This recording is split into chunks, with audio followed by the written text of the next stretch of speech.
എന്നത് വെറുമൊരു ആഘോഷമല്ല, നമ്മുടെ സംസ്കാരത്തിൻ്റെയും പൈതൃകത്തിൻ്റെയും ആഘോഷമാണ്. പൂക്കളവും പൂവിളിയും ഓണത്തപ്പനും ഓണസദ്യയും എല്ലാം ചേർന്ന് നമ്മുടെ മനസ്സുകളിൽ സന്തോഷത്തിൻ്റെയും സമൃദ്ധിയുടെയും പൂക്കാലം വിരിയിക്കുന്നു.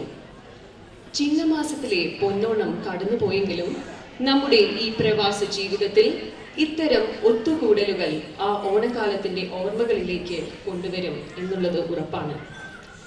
പ്രതിസന്ധികൾ നിറഞ്ഞ ഒരു ഓണമായിരുന്നു മലയാള നാട്ടിൽ കടന്നുപോയത്. പ്രകൃതി ദുരന്തത്തിൽ മരണമടഞ്ഞ വയനാട്ടിന്റെ മക്കൾക്ക് വേണ്ടി ഒരു നിമിഷം മൗനം ആചരിക്കാം. Let's observe a minute of silence to honor and respect those who lost their lives in the Wayanad landslide disaster.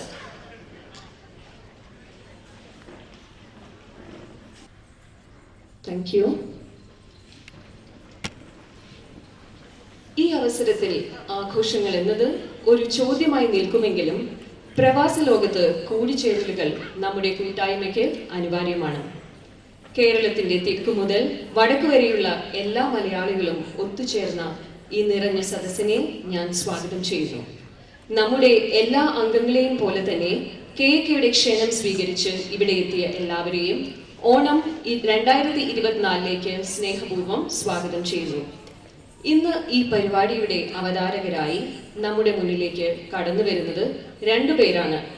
പ്രത്യേകിച്ച് ആമുഖമൊന്നും അവർക്ക് ആവശ്യമില്ല. KKയുടെ സജീവ സാന്നിധ്യമായ കലാകാരനും പാട്ടുകാരനും നമുക്കെല്ലാം പ്രിയപ്പെട്ട നമ്മുടെ തോമസ് ആന്റണി കുരിശിങ്കൽ. സ്നേഹപൂർവ്വം സ്വാഗതം ശ്രീ തോമസ്. കേരളത്തിൽ ഓണത്തിന്റെ പേരുമായി ബന്ധപ്പെട്ട അപൂർവം സ്ഥലപ്പേരുകൾ മാത്രമേയുള്ളൂ. അതിൽപ്പെട്ട ഒന്നാണ് ഓണാട്ടുകര. നമ്മുടെ ഇന്നത്തെ മറ്റൊരു അവതാരകൻ ഓണാട്ടുകരയിൽ നിന്നും കെനിയയിൽ വന്ന് നിങ്ങൾക്ക് എല്ലാവർക്കും പരിചിതനായ നമ്മുടെ സന്തോഷ്. ഇദ്ദേഹം കഴിഞ്ഞ KK കമ്മിറ്റിയിലെ IT സെക്രട്ടറിയും KK മാഗസിൻ ചീഫ് എഡിറ്ററും ആയിരുന്നു. ശ്രീ സന്തോഷിനെ ഈ പരിപാടിയുടെ അവതാരകനായി സ്വാഗതം ചെയ്യുന്നു. On behalf of the KK family, I extend a warm welcome to each one of you as we come together to celebrate the joyous festival of Onam 2024. Thank you for being here, and let's enjoy this beautiful day of festivities. Thank you.